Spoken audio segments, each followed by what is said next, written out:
The bamboo tree. A man got frustrated with life. Despite all the hard work and effort, failure was all that he learned. Feeling defeated with life, he left everything and exiled himself in the woods. There he met a hermit. The disappointed man shared his failure with the hermit. "Give me one good reason not to quit," he pleaded the hermit. "Look," the hermit said, pointing towards two plants. "Do you see that fern and bamboo there?" "Yes," the man nodded. "When I planted the fern and the bamboo seeds, I took very good care of them. I gave them water, light and fertilizer. Within a short period of time the fern quickly grew from the earth," the hermit continued. "But despite the bamboo seed being watered and nurtured for years, it did not outwardly grow as much as an inch. In fact, nothing at all happened in the first year. There was no sign of growth. But I did not give up on the bamboo seed and continued to water and nurture it. By the 5th year, a tiny sprout emerged from the earth. And within 6 months, the tree grew 100 feet tall." "So, did the bamboo tree lie dormant for 4 years only to grow exponentially in the 5th?" the hermit asked. Baffled by the question, the man kept quiet. The answer is quite obvious. The little tree was growing underground, developing a root system strong enough to support its potential for outward growth in the 5th year and beyond. Had the tree not developed a strong foundation, it would not have sustained its life as it grew. "Did you know that all the time you had been struggling, you were growing strong roots?" remarked the hermit. The man learned his lesson that day. He learned the value of persistence and hard work. The fern and the bamboo stood right in front of him as he walked towards his life to continue to work on his dreams. The next story. Monkeys rescue the moon. High in the beautiful mountains, a family of monkeys was playing in the trees. While they were playing, one of them looked down into the well and saw the moon at the bottom of a well. He called all his monkey friends to show the moon in the well. Very concerned, all the monkeys investigated the moon in the well. An older monkey ran over, looked into the well and said, "Goodness me! The moon is really in the water." "The moon is supposed to be in the sky, not inside a well," thought the monkeys. "The moon must have fallen into the well. We need to get the moon out of the well," they decided, so they found a bucket and formed a long chain holding onto each other's tails to reach down into the well. The oldest monkey hung on the tree upside down, with his feet on the branch. And he pulled the next monkey's feet with his hands. All the other monkeys followed his suit, and they joined each other one by one down to the moon in the well.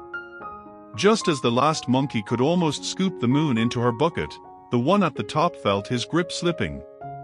Suddenly, all the monkeys tumbled into the well, their bucket flying into the air.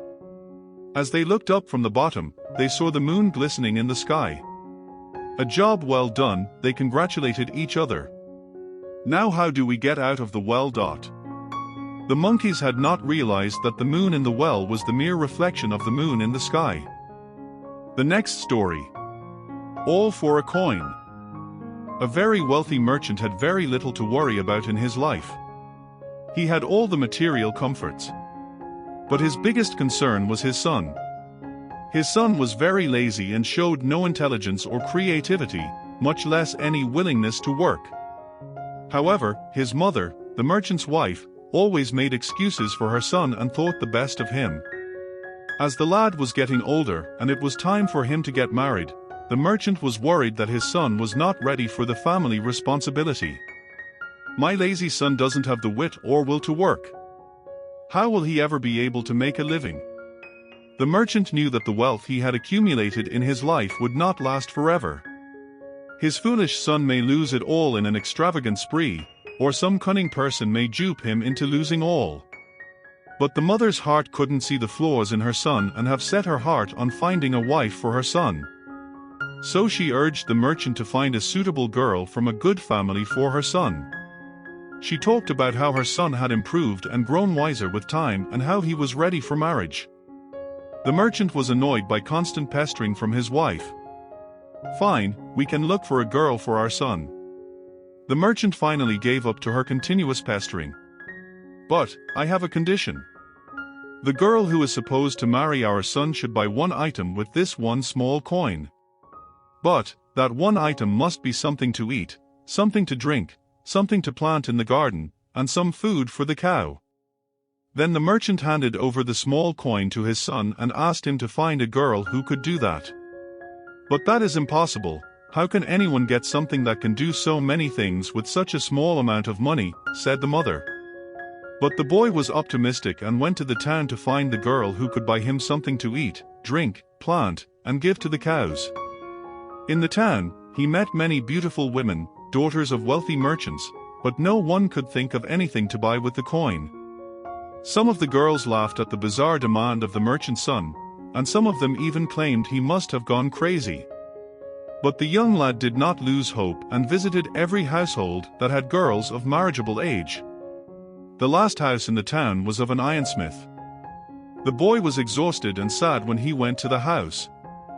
A young girl looking at the sad boy asked him what the problem was. The boy explained to her the task he had.